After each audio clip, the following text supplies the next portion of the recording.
Hola queridos hermanos de la Iglesia Fuente de Vida. Para mí es un gran privilegio el día de hoy poder acercarme a ustedes y poder traerles la palabra, la revelación divina. Para nosotros como la Iglesia La Fuente siempre tenemos un corazón especial para ustedes y oramos de que podamos ser de ánimo el día de hoy. Entonces por favor, si me pueden acompañar, vamos a estar en Primera de Pedro capítulo 1, por favor. Primera de Pedro capítulo 1. Y vamos a estar en la primera epístola del apóstol Pedro, capítulo 1, y voy a leer desde el versículo 1 hasta el versículo 12, donde dice: Pedro, apóstol de Jesucristo, a los expatriados de la dispersión en el Ponto, Galacia, Capadocia, Asia y Bitinia, elegidos, según el previo conocimiento de Dios Padre por la obra santificadora del Espíritu, para obedecer a Jesucristo y ser rociados con su sangre. Que la gracia y la paz os sean multiplicadas. Bendito sea el Dios y Padre de nuestro Señor Jesucristo, quien según su gran misericordia nos ha hecho nacer de nuevo a una esperanza viva mediante la resurrección de Jesucristo de entre los muertos, para obtener una herencia incorruptible, inmaculada y que no se marchitará, reservada en los cielos para vosotros, que sois protegidos por el poder de Dios mediante la fe, para la salvación que está preparada para ser revelada en el último día.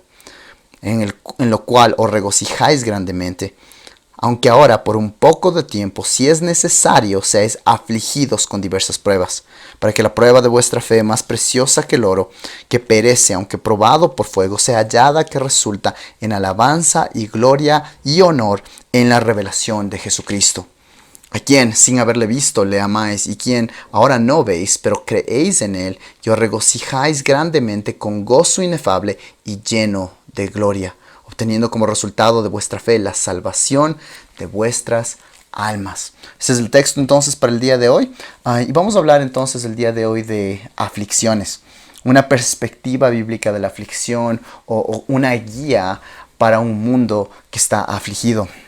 Normalmente al empezar un sermón, especialmente cuando uno tiene la oportunidad de poder ir y compartir la palabra con personas que uno no los conoce mucho, y una cosa que uno trata de hacer es empezar la exposición con un ejemplo, con una anécdota, con una historia que ayude a tratar de que la audiencia se dé cuenta de la importancia del texto que tenemos, del tema, y que piensen, este tema es tan importante para mí. Y realmente el día de hoy el tema que vamos a tratar no es un tema que creo que requiere una introducción demasiado larga. Nuestro tema el día de hoy no necesita tal introducción porque sabemos que estamos afligidos. Conocemos a personas que están afligidas. El mundo en general está afligido. Solo se necesita prender nuestro teléfono, solo necesitas ver las noticias. Inclusive puedes ver a personas a tu alrededor y sabemos que estamos viviendo en un tiempo de mucha aflicción.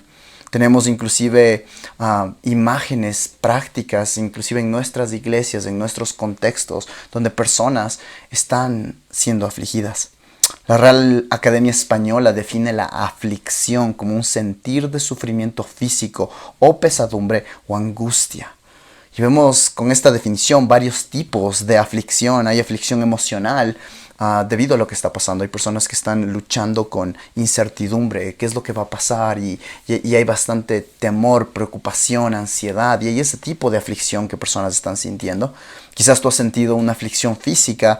Hay personas que han sido contagiadas con este virus y están luchando con su salud. Hasta también personas que por cansancio, como proveedores de salud, inclusive familiares, que han tenido que cuidar de personas que han tenido el virus, o inclusive que no tienen el virus, pero que son vulnerables, y hay una aflicción física y de cansancio, o también del virus en sí.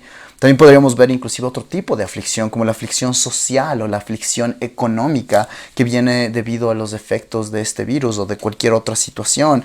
También tenemos una aflicción relacional, de muchas personas que están encerrados en su hogar, y las aflicciones con respecto a relaciones entre la familia, relaciones con amistades, todo tipo de aflicciones, mis amigos. Pero si volvemos al texto que leímos hace un momento y vemos el principio del versículo 6, dice: en lo cual os regocijáis grandemente, aunque ahora, por un poco de tiempo, si es necesario, seáis afligidos con diversas pruebas. 1 de Pedro 1, del 6 al 9 es nuestro texto hoy de manera específica. Y si vemos esos versículos, nos debería sorprender algo. No sé para ustedes, pero cuando yo pienso en, digamos, irme a la playa, yo digo, me regocijo. Cuando yo pienso en pasar tiempo con mi familia, en un tiempo especial, yo me regocijo. Cuando yo pienso en hacer deporte, me regocijo. Cuando yo pienso en tiempo con mis amigos, me regocijo. Cuando yo pienso en una rica comida, me regocijo. Cuando yo pienso en un montón de otras cosas, me regocijo. Pero cuando yo pienso en tiempos de aflicción, no viene a mi mente específicamente el decir, me regocijo en esta aflicción. Pero eso es lo que dice nuestro texto. Y algo que es muy interesante y tenemos que recordar es que este texto fue dado con un contexto específico al cual estaba hablando. Y lo que nosotros sabemos es que Pedro escribe a cristianos que están dispersados por lo que hoy es Turquía, y estos creyentes están experimentando dificultades, inclusive van a venir peores dificultades y aflicciones. La historia muestra de que hubo un incendio que termina destruyendo la gran ciudad de Roma. Las personas van y le culpan al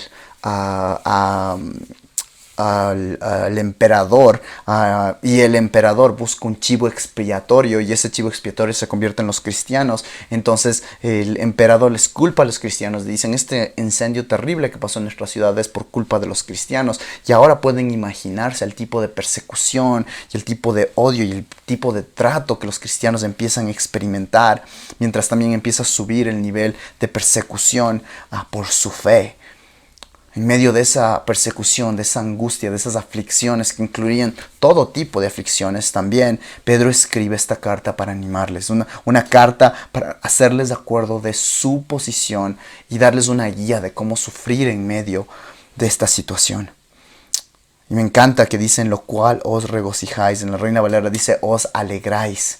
Y una vez más, nuestra pregunta es, ¿cómo llegamos a un lugar donde en medio de las aflicciones nos podemos regocijar? No sé para ustedes, pero la reacción normal es quizás no de regocijarme, pero de quejarme. Quizás la reacción normal en medio de las aflicciones es decir, ¿hasta cuándo, Dios? Como el salmista, pero sin darnos cuenta de todo el contexto de esos salmos. O nos enojamos con Dios, como se acuerdan la esposa de Job.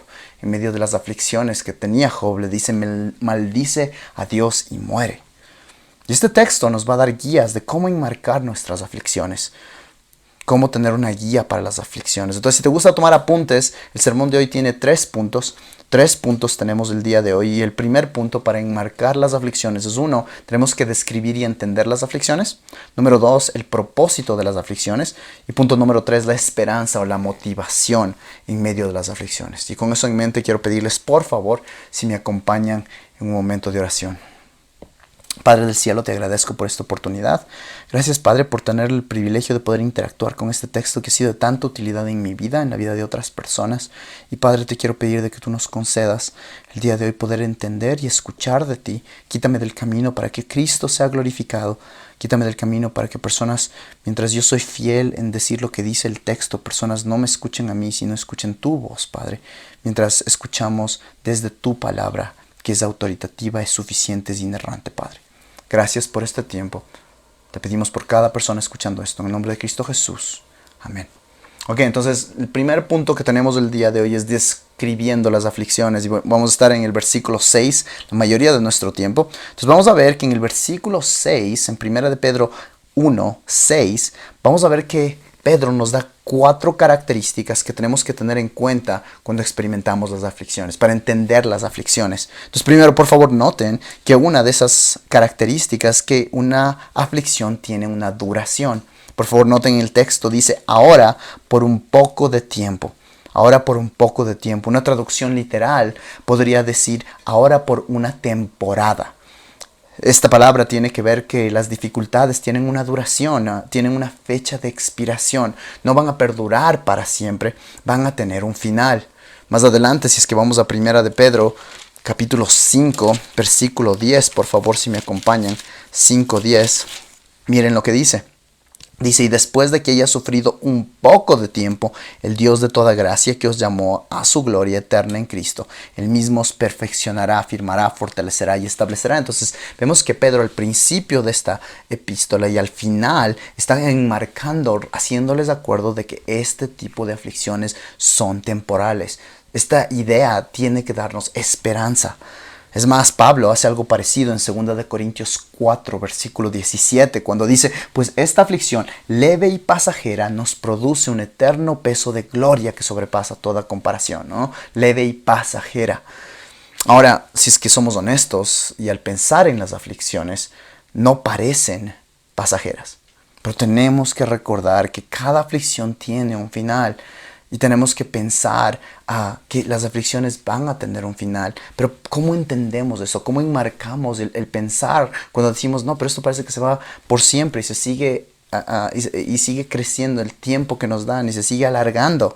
Entonces, para eso no solamente pensemos en el final, pero pensemos en el principio de las aflicciones. ¿El mundo tuvo siempre aflicciones? Y la respuesta obviamente es no. Si es que nosotros vamos a Génesis, y quiero que me acompañen ahí, marquen su Biblia en Primera de Pedro, vamos a volver, allá vamos a pasar mucho tiempo ahí, pero queremos dar un poco de contexto. Vamos a Génesis capítulo 1. Entonces vamos a ver cuándo fue el principio de las aflicciones. Y vemos en Génesis capítulo 1, versículo 4, y vemos que dice, vio Dios que la luz era buena. Saltémonos al versículo 10 y dice, y llamó Dios a lo seco tierra y al conjunto de las aguas llamó mares, y vio Dios que era bueno. Versículo 12 dice, y los árboles que dan fruto con su semilla en él, según su género, y vio Dios que era bueno. Y vemos otra vez, Dios dijo que era bueno en el versículo 18, y en el versículo 21, y en el versículo 25. Y después, si nos saltamos hasta el versículo 31, escuchen las palabras, y leo desde la Biblia de las Américas, y dice, y vio Dios todo lo que había hecho, y he aquí que era bueno en gran manera. Y fue la tarde y fue la mañana el sexto día. Y es tan increíble que aquí vemos que todo era bueno, la creación y la humanidad están ahí. Y vemos que no hay virus que están tratando de matarle a Adán y Eva, sino que todo era bueno. Y Dios dice, inclusive después de la creación del hombre y la mujer, dice que era bueno en gran manera. Entonces, ¿cómo es posible que ahora tengamos estas dificultades, estas aflicciones? Y la respuesta está pocos capítulos después, como ustedes saben, en Génesis capítulo 3. No tenemos el tiempo para leerlo, pero Génesis 3 del 1 al 6 explica cómo todo lo malo entró al mundo. Sin Génesis 3, el resto de la Biblia y nuestra experiencia no tiene sentido. Es Génesis 3 lo que nos da un contexto, nos ayuda a tener un marco para poder decir, ¿sabes? Por eso es que estamos sufriendo. Es Génesis 3, es la caída. Es que el mundo cae ahora tiene el pecado y eso ha dañado todo. Y podemos ver claramente cómo ha dañado las cosas. Entonces, después de que todo era bueno, miren por favor el versículo 7. Dice, entonces fueron abiertos los ojos de ambos y conocieron que estaban desnudos y cosieron hojas de higuera y se hicieron delantales. Por primera vez vemos angustia, vemos aflicción, vemos que Adán y Eva están sufriendo culpa y vergüenza, que son maneras de angustia. Después, si vamos desde el versículo 8, no tenemos tiempo ahora, hasta el versículo 18, vamos a ver que hay un montón de distorsiones, otras aflicciones que vienen en todo tipo de relaciones. Tenemos distorsiones en la relación entre Dios y el hombre. Tenemos distorsiones entre esposo y esposa, hay conflicto, hay aflicción, hay aflicción entre padres e hijos, madre e hijo. Tenemos también aflicción entre humanos y la creación. Vemos que ahora es difícil trabajar en esto. Vemos que ahora el mundo, la tierra en la que estamos, ahora ahí es donde entran todo tipo de bacterias, entra todo tipo de virus que ahora están tratando de matarle al ser humano. Todo empieza aquí, amigos. Después, si vamos al versículo 22, vemos que hay el conocimiento del bien y el mal y hay aflicciones por eso. Después del versículo 22 al versículo 24 vemos muerte. Después, capítulo 4, vemos ahora Caín y Abel. Vemos el primer homicidio, el primer asesinato ocurre entre hermanos. Entonces vemos que ahora hay problemas ahí también. Si vamos al capítulo 5, por favor, de Génesis, y podemos seguir, pero vamos al versículo 5 del capítulo 5 y dice, el total de los días de Adán vivió fue de 930 años y murió. Después, si vamos al final del versículo 8, dice, y murió. Al final del versículo 11 habla de Enos y dice, y murió. Y después de Cainán, y murió en el versículo 14. Y vemos, y murió, y murió, y murió, y murió. La aflicción está en este mundo. Aquí tenemos el marco para poder entender por qué es que ahora vemos todo lo que vemos. Todo empezó en Génesis 3 con la caída. Y esto no termina ahí, porque después vemos la maldad del hombre, vemos cómo los descendientes de Adán, vemos cómo Dios tiene que destruir el mundo mediante un diluvio global como para reiniciar las cosas de alguna manera. Y Dios promete no destruir al hombre pecador, para que su plan de reino, salvación pueda llevarse a cabo. Y eso es increíble que vemos durante todo este tiempo, que pese a que la maldad está en este mundo, que la caída, ¿no es cierto?, que el mundo está bajo la maldición durante todo este tiempo. En pecado lo vemos ahí, pero vemos destellos del Evangelio, vemos destellos de la esperanza que Dios va a traer, ¿no es cierto? Y lo vemos durante todo ese tiempo, y podríamos meternos a estudiar eso, pero solo es para tener un contexto. Entonces vemos cuándo empezó, sabemos que al final en Apocalipsis, si iríamos allá, podríamos ver también de que dice que en algún momento Él va a secar nuestras lágrimas, ¿verdad? Entonces sabemos que tiene un final, inclusive en nuestras vidas sabemos que estas aflicciones van a tener un final. Entonces, con esto en mente tenemos dos opciones. Hay dos opciones. La primera está basada en lo que acabamos de leer. El versículo 6 viene después del versículo 1. Y en el versículo 1 dice a los expatriados. Y esta palabra expatriados significa que algo muy importante para recordar que las angustias y la aflicción es pasajera, tiene que ver con entender de que nosotros somos expatriados. ¿Qué significa expatriados? Decir de que yo soy un peregrino en la tierra. Esta no es mi casa. ¿Cuál es mi casa entonces? Es el cielo. Todo nuestro tiempo aquí en la tierra solamente es un pasajero, un tiempo muy pasajero, mientras esperamos estar con Él. Y con eso en mente es un tiempo pasajero. Una perspectiva humana, una perspectiva terrenal diría, no, esto es todo lo que tenemos. Esta tierra es todo lo que tenemos. Entonces, humanamente no se va a sentir como que son tiempos pasajeros, sino que esto es la realidad. Amados, Pedro asume que una persona que ama a Dios y tiene una relación con Él, tiene sus ojos puestos en la eternidad.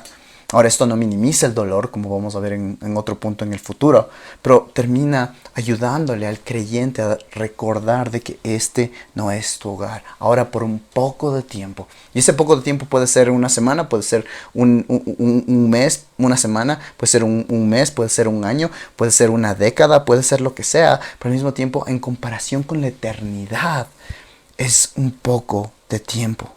Amados, las dificultades que experimentamos en nuestra vida, en nuestra experiencia humana, tienen una fecha de expiración, son temporales. Nuestro sufrimiento está conectado íntimamente, amados, con nuestra perspectiva del tiempo, en que hemos puesto nuestra confianza. Muchas veces estamos diciendo, ok, mi confianza está en mi esperanza, no está en lo eterno, sino está en algo presente. Y esas cosas presentes siempre nos van a fallar. Desde cosas buenas, amigos, a veces ponemos nuestra esperanza, es que mi esperanza está en que me gradúe. Y por algún motivo quizás no te puedes graduar y se cae tu esperanza. Mi esperanza está en que me case, y cuando no te puedes casar, se cae esa esperanza. Mi esperanza está en tener que hacer algún tipo de cosa. Y algunas de esas cosas son buenas, pero nuestra esperanza no fue creada para poner en ese tipo de cosas, sino en lo eterno, en lo que es de Dios. Es el único que puede aguantar el peso de nuestra esperanza. Entonces, como primer punto, nos regocijamos y podemos caminar en el horno de la aflicción recordando que nuestros problemas son temporales, pero Dios promete una herencia y una esperanza eterna. Y ahí debemos tener nuestros ojos. Número 1. Número 2. Mientras pensamos y describimos las aflicciones, por favor noten conmigo en el versículo 6 otra vez, que dice que las aflicciones son diversas, ¿sí? Entonces miren que dice con diversas pruebas. Esta palabra diversas en el griego es la palabra poikilos, que tiene que ver con toda clase de, diferentes clases de diversos colores, una gran variedad. Es la palabra que se usa en el Evangelio de Marcos, cuando a Jesús le traían personas con diversas enfermedades, con poikilos, enfermedades y dolores. Entonces tenían un montón de enfermedades de diferentes personas con muchas enfermedades venían donde Jesús. Pablo usa esta palabra también para describir lo que un no creyente para lo que un no creyente está anclado, que están cautivados, somos esclavos por un poikilo, varias pasiones y placeres. Entonces el no creyente está esclavizado por poikilos, pasiones y placeres. Es más, esta palabra es la que se usa en la traducción del Antiguo Testamento al griego, y es una palabra que se usa para describir la túnica, poikilos, de José. Recuerdan que recibió de su papá, que tenía de muchos colores, de diversos colores. Entonces te das cuenta de la importancia de esta palabra, de que es de muchos colores, es de diverso. Es la misma idea que tenemos en Santiago, capítulo 1, versículo 2, donde dice: tened por sumo gozo, hermanos míos, el que os halléis en diversas pruebas, en varias pruebas, ¿no es cierto? Y amados, esto tiene gran sentido ahora, y esto nos ayuda a entender y a enmarcar la aflicción que estamos experimentando. En la introducción hablamos que hay tipos de aflicción emocional, aflicción física, aflicción espiritual, aflicción relacional, aflicción social, aflicción económica. Hay un poiquilo de aflicciones, amigos, varias, distintas, de todo tipo. Y esto es la experiencia humana, no solamente en tiempos de pandemia, pero de manera normal. Vivimos en un mundo caído, como vimos anteriormente. Después de Génesis 3, esto es lo normal. Y esto es importante que lo pensemos, porque hay veces en las cuales nosotros decimos: solo esto es el problema. Pero quiero que notemos algo y pausemos aquí un momento. Yo como pastor tengo el privilegio de hablar con personas y orar por personas por sus necesidades. Y hay momentos en los cuales, por ejemplo, yo he orado por alguien que dice: ¿sabes qué? No tengo un trabajo. Pastor, ¿puedo orar por un trabajo? Entonces oramos por un trabajo, si es que de alguna manera podemos apoyar y encuentre esa persona un trabajo. Y nosotros contentos, gloria a Dios, encontraste un trabajo, oramos de que este sea de mucha bendición. Y pasa una semana, pasan 2 semanas y mi celular timbra y es de este mismo hermano. Y le digo: hermano, ¿qué pasó? Cuéntame, ¿cómo va este trabajo? Pastor, terrible. Uy, mi jefe. Uy, ¿sabe qué? Estoy en un problema porque ahora tengo que ir al trabajo y a veces me queda lejos. Entonces ahora hay nuevos tipos de problemas. Antes el problema que no tenía trabajo, ahora es cómo llega al trabajo, ahora es el jefe en su trabajo, ahora es el manejo del dinero en su familia, y trae un montón de problemas. Es parte de vivir en un mundo caído. Otro ejemplo, recuerdo una vez estar orando por una pareja que no podía tener bebés, y oramos por eso, y el Señor les permitió de que tengan un bebé, y era tan lindo, y era esa emoción. Y después, ¿qué creen? Una bendición. Todavía los bebés siempre son una bendición, pero después recuerdo verles y eran todos ojerosos, y yo entiendo eso porque mis hijos son pequeños, y hay kilo de problemas ahora, porque ahora hay pañales, ahora hay enfermedades, ahora hay todo tipo de otro tipo de cosas, inclusive el cambio de la relación como pareja, porque ahora hay un bebé en ese hogar.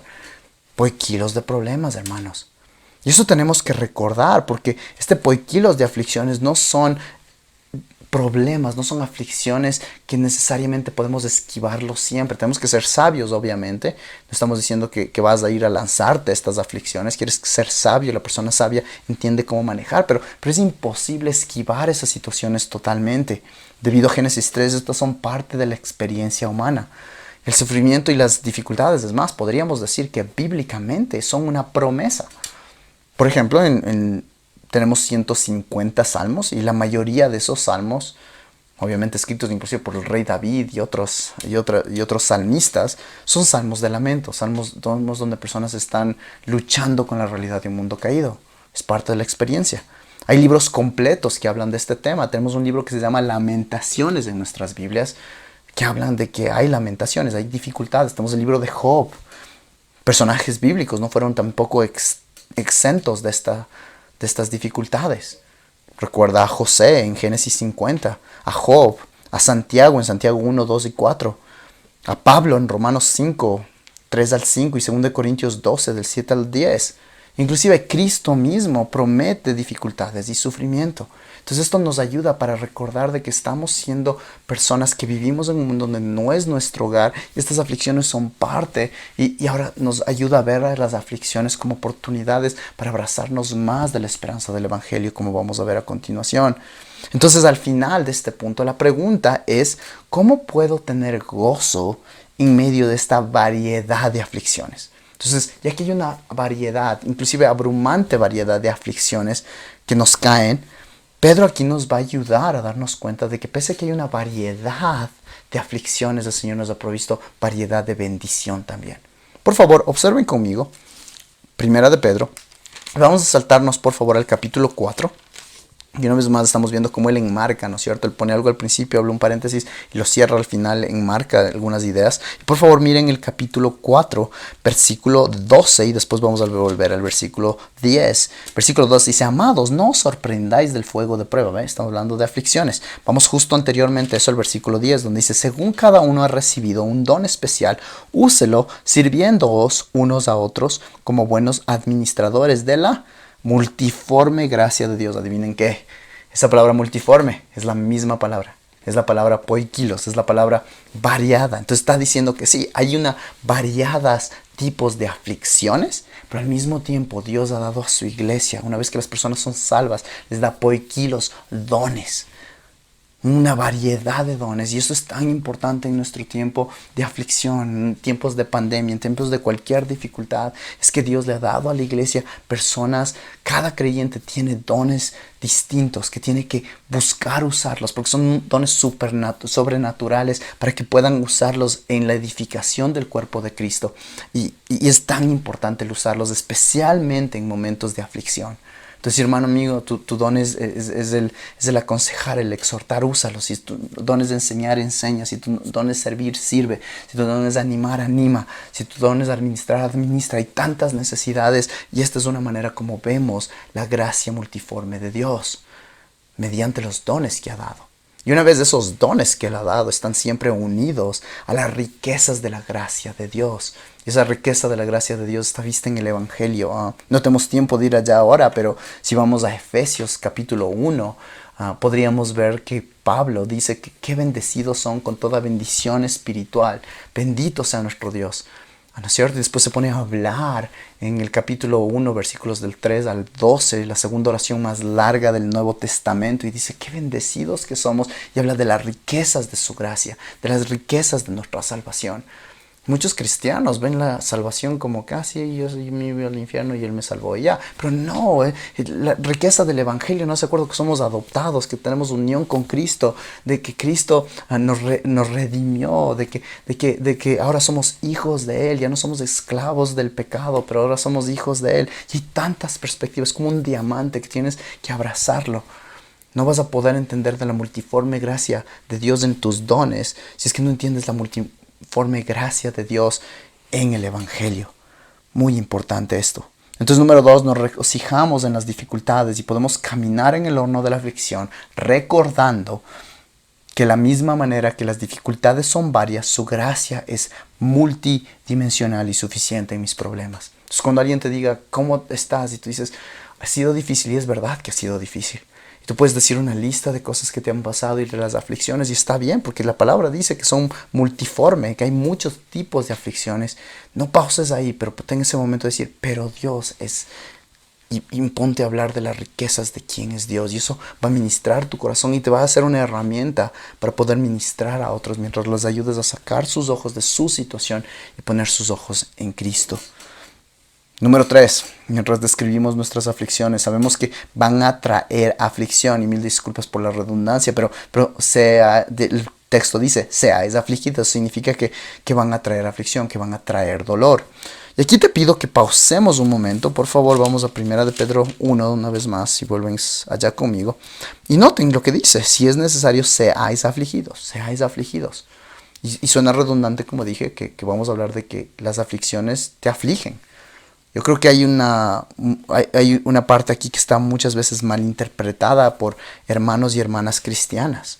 Es un punto en el cual escuchamos a Pedro, escuchamos a Pablo, que hablan de que Dios es bueno, ¿no es cierto? Y creemos en la Biblia, creemos en las bondades del Evangelio, creemos en los atributos de Dios, creemos inclusive lo que acabamos de decir, ¿no es cierto? Que los problemas son temporales, que su gracia es suficiente, que tenemos que regocijarnos en Él. Y hay una tentación ahí, que hay un momento donde totalmente separamos eso de la experiencia que el texto nos dice, que sí afligen.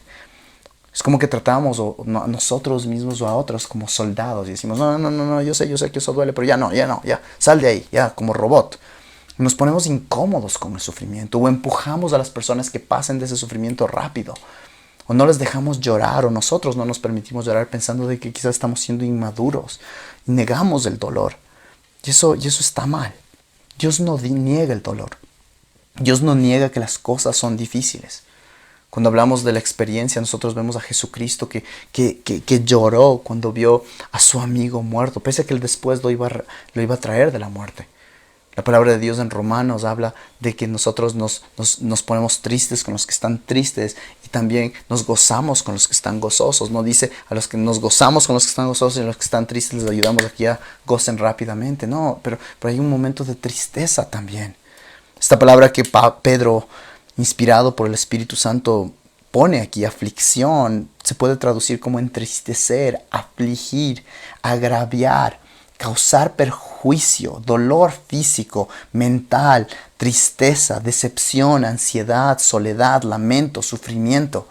Todas las palabras que yo creo que estamos experimentando como experiencia humana. Y es interesante de que Pedro no solamente escribe esta palabra como una palabra muy buena que nos ayuda a entender, pero es una palabra que él la vivió. Si vamos a Juan capítulo 21, versículo 15, ¿recuerdan cuando Jesús le pregunta una y otra vez, ¿me amas? ¿Me amas? ¿Me amas? Y eventualmente Pedro, el texto dice, Pedro se entristeció, y es la misma palabra. Pedro se entristece, él siente el dolor, la angustia, y él escribe aquí. Amados, como iglesias debemos tener una perspectiva robusta de la aflicción y del lamento.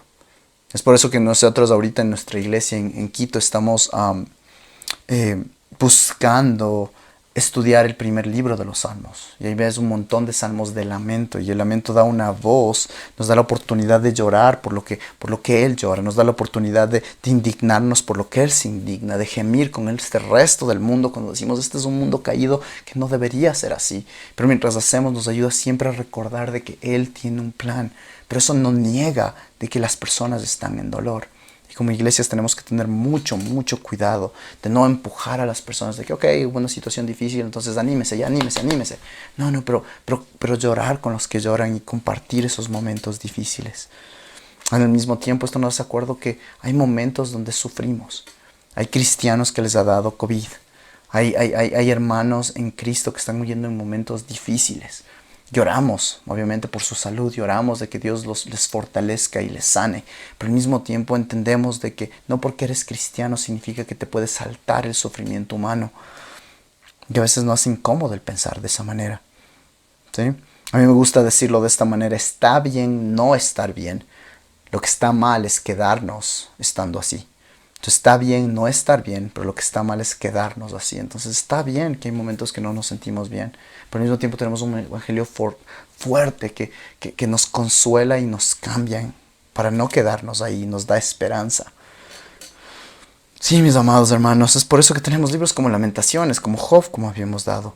Hermanos, el regocijarse en las dificultades y problemas no niega el dolor. Solo reconoce que ambos pueden estar juntos. Piensa en el nacimiento de niños, ¿verdad? Una mamá está en labor, está dando a luz y hay gran dolor, pero al mismo tiempo ese dolor y también la esperanza viene ahí mismo cuando ven un nuevo bebé, ¿verdad? Entonces ves una vez más regocijo y dolor al mismo tiempo, y eso es lo hermoso del cristianismo, que es lo único que puede dar una perspectiva en el cual podemos ver esas cosas juntas de una manera que le glorifica a Dios. Entonces, número 3, nos regocijamos en las dificultades y podemos caminar en el horno de la aflicción, recordando que no tenemos un sumo sacerdote que no se puede compadecer con nuestras aflicciones. Podemos confiar en Él.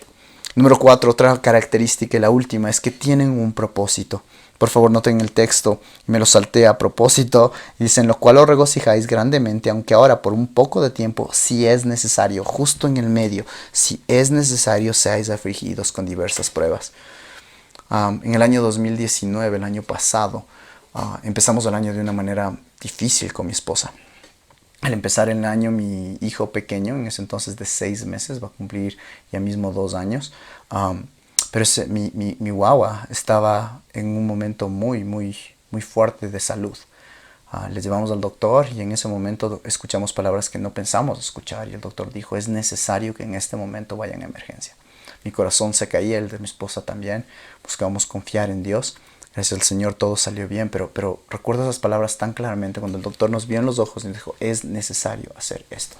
Y creo que ves en películas o puedes ver en tu propia vida de que hubo un momento donde alguien te dijo, es necesario operar, es necesario que hagas esto, es necesario. ¿Por qué? Porque si es que no lo haces, estás poniendo, es algo que no que necesita ocurrir por tu propio bien. Y es increíble aquí que vemos que el Dios del universo, ese Dios, dice que es necesario. Esa palabra es necesario, dice que es indispensable. Un Dios de amor, un Dios bondadoso, un Dios soberano, un Dios de Romanos 8:32 que dice el que no eximió ni a su propio Hijo. Ese Dios está diciendo es necesario que estés en esta aflicción.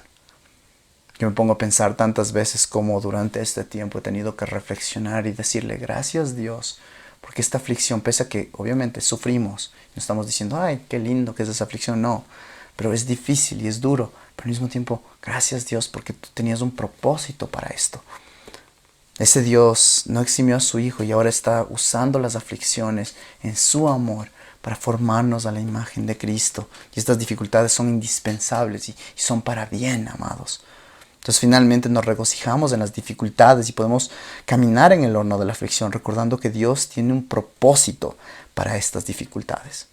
Ahora, ¿cuál es ese propósito? ¿Para qué ocurren estas dificultades? Entonces, una vez que hemos visto ya las características, y hemos visto 4 características, ahora tenemos que preguntarnos, ¿para qué están estas características ahí? Y esa respuesta nos da el versículo 7. Y noten cómo empieza el versículo 7. ¿Para qué? Entonces, una vez más, nos da el motivo. ¿Para qué está respondiendo algo? Entonces, ¿para qué? Para que la prueba de vuestra fe, para que estas aflicciones, más preciosa que el oro que perece, aunque probado por fuego, sea hallada que resulte en alabanza, gloria y honor en la revelación de Jesucristo. Una de las pruebas de pureza que se hace con metales es que las pones en calor, las pones en fuego. ¿Por qué? Porque cada metal tiene, y otros componentes tienen un punto donde se funde. Y cuando se funde te das cuenta si es que era un metal verdadero o era una copia o era una réplica de algún tipo.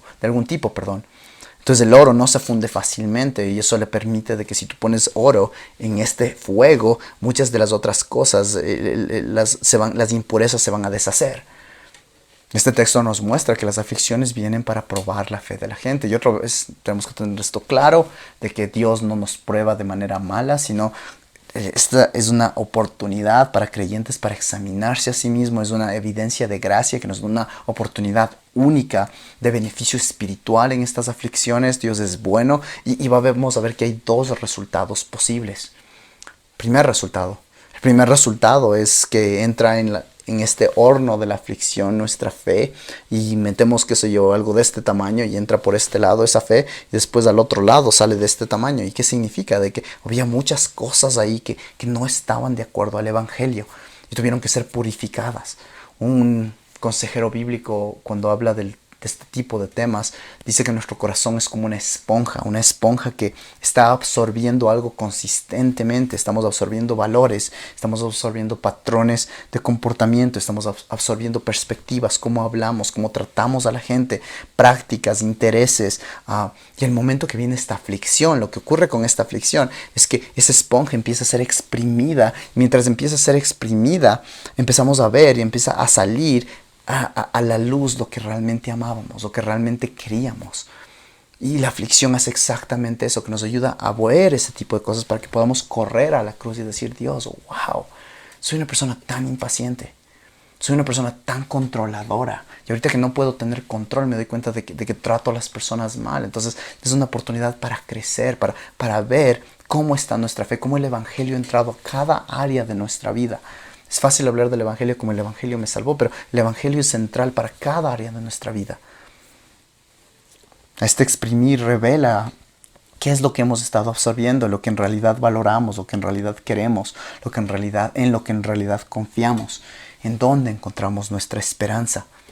Entonces, amado, el día de hoy, si es que tú has visto durante esta aflicción, durante este tiempo difícil, que hay cosas que empiezan a salir, no digas, ay, es que se me salió, es verdad, salió, pero sale de la abundancia del corazón, sale la boca, de la abundancia del corazón, sale el fruto de nuestras vidas. Y esos frutos que están saliendo son oportunidades para que los observes claramente, y lo puedes observar claramente solamente por la cruz, porque la cruz nos permite ser honestos con nuestro pecado y poder volver y decir, Dios, gracias porque aún así tú me amas, y aún así Cristo murió por mí. Te pido que me arrepiento de mi pecado, contra ti he pecado, y arrepentirnos de eso y buscar cambiar en gracia.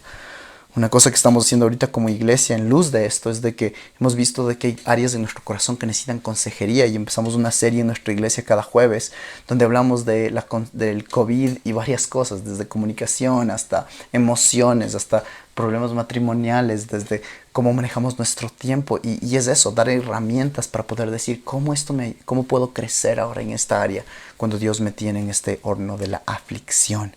Es por eso que el salmista le podemos acompañar y decir, bueno es para mí ser afligido. Bueno es para mí ser afligido, ¿por qué?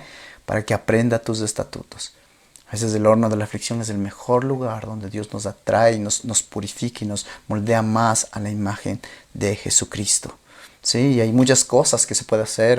John MacArthur en uno de sus libros describe algunos motivos por el cual pasamos por la aflicción y hay muchos. Por ejemplo, uno es para darnos humildad, otro es para formar nuestro carácter, otra es para disciplinarnos y corregirnos, otra es para separarnos del mundo, otra es para que nos decepcionemos del mundo, otra es para ayudar y para servir a otros, como dijimos anteriormente, otro es para crecer espiritualmente.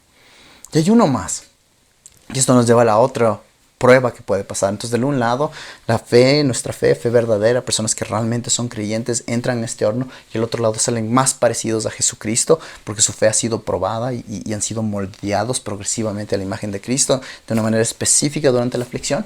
Pero del otro lado, hay veces en las cuales entra algo por el un lado y del otro lado no sale absolutamente nada, está vacío. Y lo que pasa ahí es de que algo que parecía un oro, después mostró que no era oro. Alguien que se veía como oro no era oro. Muchas veces en nuestro contexto, especialmente en un tiempo donde muchos del mensaje del evangelio es un mensaje que dice de que no, el evangelio es nada más algo que te ayuda a mejorar tu autoestima, mejorar quién eres tú, etc. Muchas personas van a la iglesia y parecen cristianos, muchas personas hablan como cristianos, muchas personas cantan como cristianos, pero el momento que la aflicción empieza a poner ese fuego de prueba al otro lado, empiezan a darse cuenta de que realmente no hay una fe en Cristo. Había una fe en ser parte de tener este membrete cristiano, pero no hay un momento en el cual el evangelio ha topado esa vida, que esa persona ha nacido de nuevo, que esa persona ha sido regenerada, que esa persona tiene vida nueva. Amados, este es un punto que a mí me pesa en el corazón. Porque me pongo a pensar en las palabras de Jesús en Mateo 7, ¿no es cierto? Cuando dice, jamás os conocí, apartaos de mí los que practican iniquidad. Y estas son personas que dijeron, no profetizamos en tu nombre, no fuimos a la iglesia, no ayudamos en ministerios, no echábamos afuera demonios, en tu nombre no hicimos muchos milagros, no hicimos muchas buenas ideas y programas cristianos. Y Jesús les dice, yo no te conozco. Dios muchas veces usa las aflicciones no solo para purificar la fe, pero para revelar si había una fe ahí al empezar siquiera.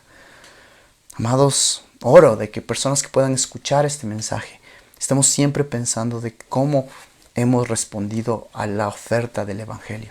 El evangelio no es nada más levantar la mano y salir, pero el evangelio en realidad lo que ocurre bíblicamente es que una persona está caminando en pos de su pecado y el evangelio te dice que yo me arrepiento de mi pecado y el arrepentimiento significa que me separo de ese pecado. No hay tal cosa como que yo soy cristiano pero sigo en ese pecado igualmente, pero ahora me separo de ese pecado y ahora confío en Cristo, me abrazo de la cruz de Cristo. Eso es lo que nos hace una nueva criatura en ese evangelio que es irresistible.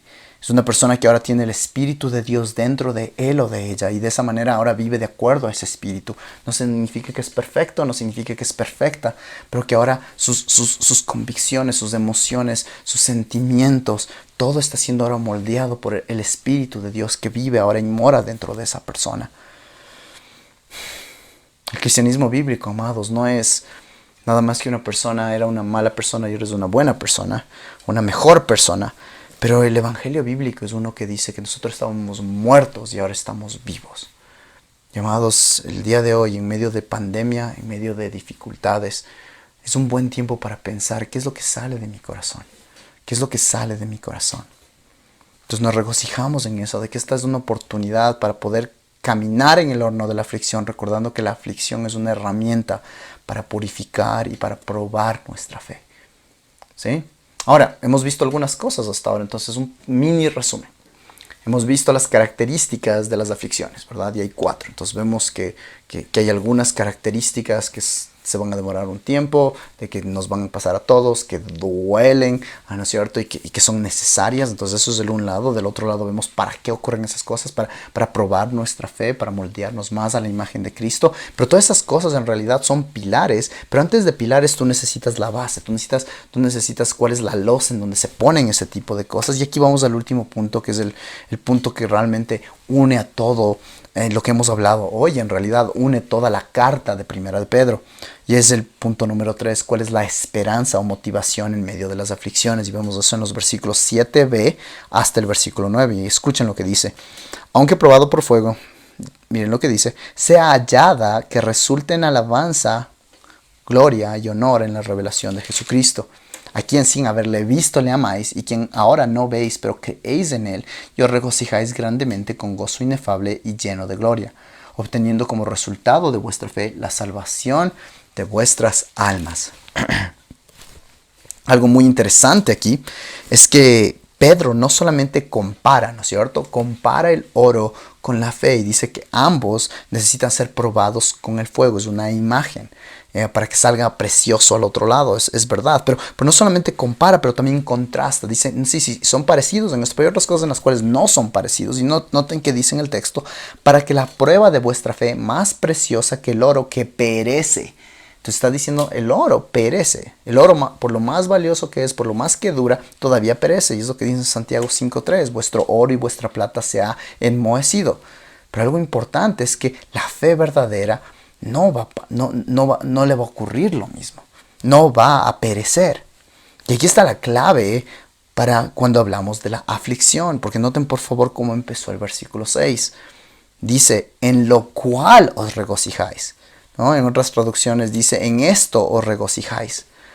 ¿Sí? Entonces está diciendo, debido a esto es que te puedes regocijar. Debido a esto es que puedes pensar que estas aflicciones son temporales. Debido a esto es que puedes pensar que tienes una perspectiva eterna. Debido a esto puedes pensar que tienen las aflicciones un propósito. Debido a esto puedes pensar y enfocarte en la variada gracia de Dios. Debido a esto puedes ver esta aflicción como una oportunidad de crecer. Pero la pregunta es, entonces, ¿cuál es esto? ¿Qué es eso en lo que tenemos que poner nuestros ojos? Y el texto ya nos lo ha dicho. Por favor, acompáñenme con sus ojos desde el versículo 3, y podemos inclusive empezar antes. Desde el versículo 2 dice, según el previo conocimiento de Dios Padre por la obra santificadora del Espíritu, para obedecer a Jesucristo y ser rociados con su sangre, que la gracia y la paz os sean multiplicadas.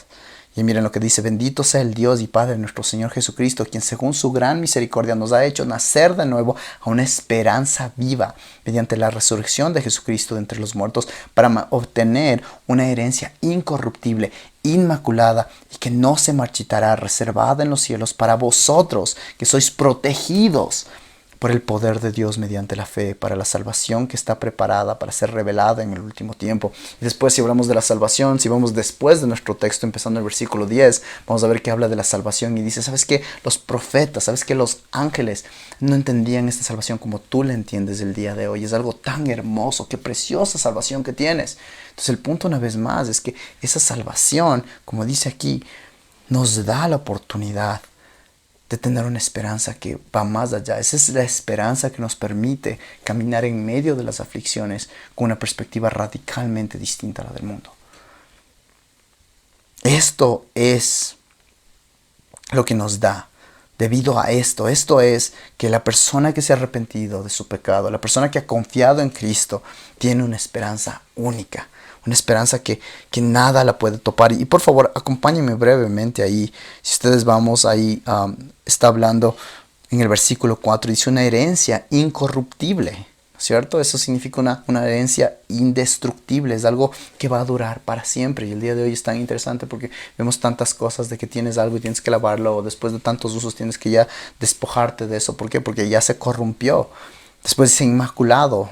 Esto significa que es libre de mancha o defecto, la palabra usada para cosas que se usaban en la alabanza de Dios. Entonces no tenían mancha, ¿verdad? Y el día de hoy es tan increíble que estamos de toda manera tratando de lavar cosas y que no estén infectadas, etc. Y vemos que nadie va a poder infectar la herencia que el Señor nos da. Después dice que no se marchitará. Qué buen punto, ¿verdad? Palabra que se usaba para flores celestiales que nunca se marchitaban y nunca se secan. Siempre se veían preciosas, ¿sí? Que no son dependientes del tiempo. Entonces no tienen la idea de que, bueno, poco a poco van decayendo, sino aquí vemos que no, se mantiene perfectamente y esa es tu esperanza, creyente. Esa es tu esperanza. Una vez que esa fe es verdadera y esa fe está siendo purificada y crecemos, esa fe es una fe que nadie la puede tocar. Es una fe que te puede decir, ¿sabes qué? Yo sé que es un tiempo corto el que estoy acá, pero al final voy a estar con mi Señor. Son las palabras de Pablo, ¿verdad? El vivir es Cristo, el morir es ganancia, porque él dice, ok, si es que estoy aquí voy a vivir por Él y qué bendición, pero si el Señor me lleva, mejor porque estoy con Él, ¿verdad?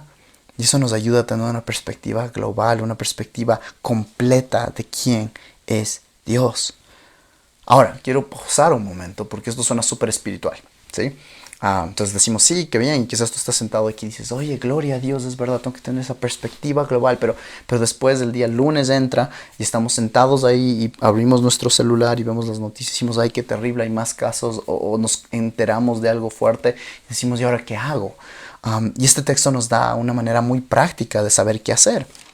Miren, por favor, si vamos a 1 de Pedro, versículo 8, y dice, ¿a quién sin haberle visto le amáis? Y a quién ahora no veis, pero creéis en él, y os regocijáis grandemente, regocijáis otra vez más. Entonces, este regocijo en las aflicciones está basado en este otro regocijo que está hablado en dos quién. Miren, ¿a quién sin haberle visto le amáis? ¿De quién están hablando?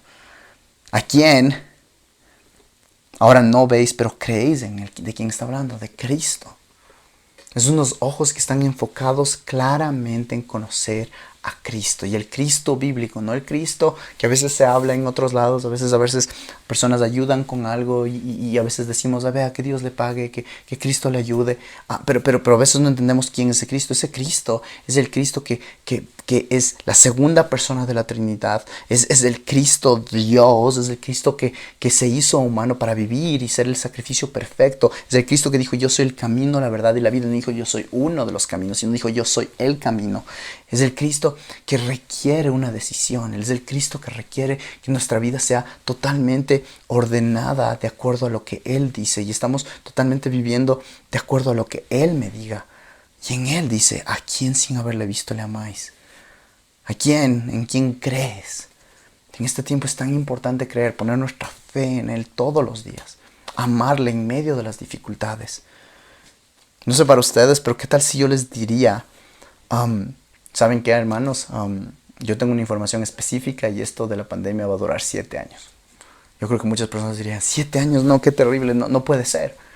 Y es tan interesante porque la unión del amor ayuda a que pensemos de tiempo de una manera muy distinta. Por ejemplo, miren lo que pasó con Jacob. Dice Jacob, pues, sirvió 7 años por Raquel, 7 años, y le parecieron unos pocos días por el amor que le tenía. ¿Sí? Entonces, cuando nosotros amamos a algo, ese amor, en especial ese amor a Cristo, nos ayuda a poder caminar y que el tiempo realmente como que parezca que pase más rápidamente porque estamos enfocados y nuestros ojos no están en esperanzas temporales, pero en la esperanza que solamente Cristo puede dar. Y el día de hoy yo te pregunto, ¿qué es lo que tú amas? Porque lo que tú amas va a determinar cómo te sientes durante este tiempo. Si es que tú amas popularidad y ahora no puedes salir a ser popular en otros lugares, entonces obviamente tu esperanza se va a decaer, tu prestigio, ¿sí? Cosas del mundo, otro tipo de cosas. Muchas veces estamos enfocados en esas cosas y amamos esas cosas, y cuando ahorita todas esas cosas están siendo puestas contra de la pared, nosotros nos preguntamos, ¿y ahora qué es lo que Dios está haciendo? Pero podemos arrepentirnos de eso y tener este gozo inefable. Me encanta esa palabra, gozo inefable. Eso significa un gozo inexpresable, un gozo indecible. Y amados hermanos, este mundo necesita personas que tengan ese gozo. Necesita personas que no minimizan el dolor, personas que dicen, esto es difícil y tú puedes ver en mi vida que las cosas han sido difíciles. Y hay lágrimas en mis ojos. Y hay quizás inclusive ojeras bajo mis ojos de que ha sido un tiempo difícil. Y mi cuerpo no se ve inclusive, pero tengo una esperanza tan buena, un gozo inefable. Y déjame contarte de este Cristo. Él puede dar esperanza ahorita. Dios no está trabajando para otorgarte tu definición personal de la felicidad. Si esta es tu agenda, Dios te decepcionará y te preguntará si realmente te ama. Dios está buscando algo mucho mejor para ti. Él está buscando tu santidad. Él está buscando completar la obra que Él empezó. Las dificultades que enfrentas no estorban el plan de Dios, no son una evidencia de su fracaso y de que te ha dado la espalda. No, estos momentos señalan el celo de su amor redentor y de su amor por nosotros. Me gusta lo que dice, voy a terminar con dos frases de dos teólogos. El primero es Thomas Watson, que dice: el mundo te da dificultades cuando hay paz. Dios te da paz cuando hay dificultades. Y John MacArthur dice: no es una paz que no está basada en circunstancias temporales y cambiantes, porque proviene de la relación eterna e inmutable con Dios. Entonces, el día de hoy, en medio de las dificultades, sé que hay personas que están escuchando esto que han pasado por momentos difíciles. No queremos minimizar ese dolor. Queremos llorar con ustedes. Y hemos estado orando por ustedes. Y estamos orando por personas que han experimentado cosas muy, muy difíciles. Pero al mismo tiempo Dios nos anima a decir: en eso, abrázate de tu Salvador. Abrázate de aquel que te ama. El único que te puede dar esperanza. Por favor, oremos juntos. Padre, gracias por tu palabra.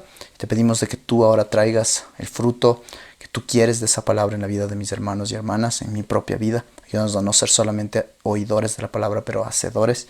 Te pedimos, Padre, por las experiencias que hemos tenido, de que podamos enmarcarlas de acuerdo a lo que dice tu palabra y no fuera de esa experiencia, porque eso es lo que nos va a traer todo el gozo cuando vemos el mundo de acuerdo a como tú lo ves, Padre.